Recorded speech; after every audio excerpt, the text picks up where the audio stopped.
The United States is now harboring Ukrainian refugees. We are also now funding some countries in Europe and helping with the humanitarian crisis there. The White House said in an announcement on Thursday, quote, "Today, the United States is announcing that we are prepared to provide more than $1 billion in new funding towards humanitarian assistance for those affected by Russia's war in Ukraine and its severe impacts around the world, including a marked rise in food insecurity over the coming months.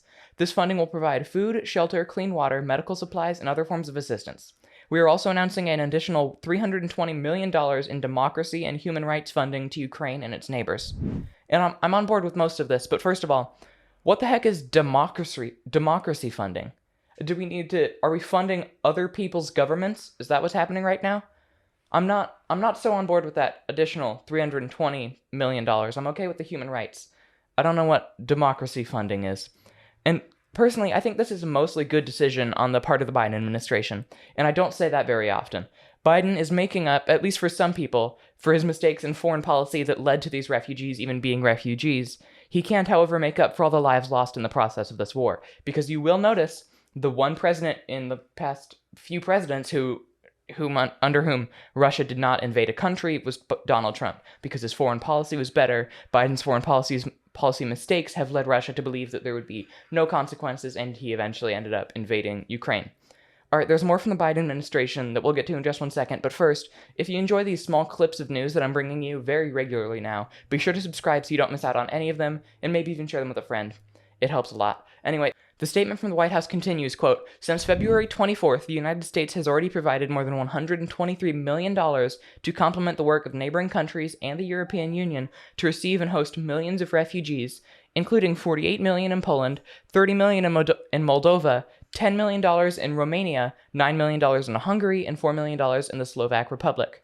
Slovak, however that goes. U.S.-funded humanitarian organizations are working in partnership with host governments to launch cash programs to provide refugees with temporary assistance for food, accommodations, and medical care until they can work or receive social support. In addition to counseling, legal aid, and mental health and psychological support, U.S. partners are providing health support for refugees, including infection prevention and control and sexual reproductive health assistance, as well as providing safe drinking water, strengthening sanitation infrastructure, and providing refugees with basic household items and shelter materials. The U.S. has deployed refugee coordinators to the region to work with the governments of neighboring countries, the UN, and other humanitarian organizations and donors. Additionally, the U.S. has allocated $5.5 million to facilitate the safe and orderly return of up to 20,000 third country nationals to return home from Ukraine. Okay, there was a lot there. First of all, I made a mistake and read just $48 million for Poland and things like that. I just read 48 million. It didn't say the dollars. It's all $48 million and everything like that. Also, did Biden write this because counseling is spelled wrong in the actual thing? Like, I copied and pasted that paragraph that I just read to you from the White House website, and counseling is spelled wrong, or at least Grammarly is telling me that. Alright, again, I think this is a good enough idea on the part of the Biden administration. He's again making up for his terrible mistakes in foreign policy, as much as he can at least. What I'm not sure about is how this may only further inflation with the billions of dollars that we'll be spending. So we'll see how this goes in the coming weeks and months. Alright, if you enjoyed this little dose of news, be sure to subscribe so you don't miss out on any of the regular updates I'll be bringing you. Go get him.